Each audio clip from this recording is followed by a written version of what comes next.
Ay, panalo yung manok!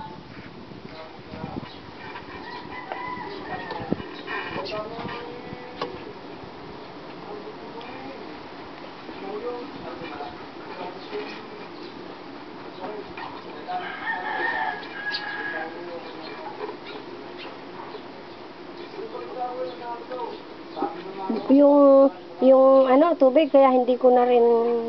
Yung tubig. Yung sinasaksak sa kuryente. Ay, kaya hindi na rin ako magpanunin ako. Pagana yan, hit na yung suho. Dapat pala bibili na ng gaya na na. Pipilitin na lang suho.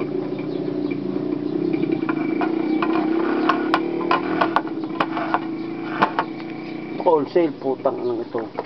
Kalimutan pa. Yung mga ano, hindi, yung mga sinulid na yan. Wala yan.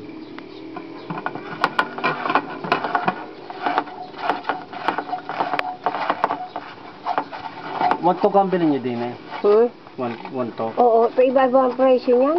Hindi pare-pareho. Ba't tingin yung mura na? Ang mura na. Ayan kulang-kulang na 8,000.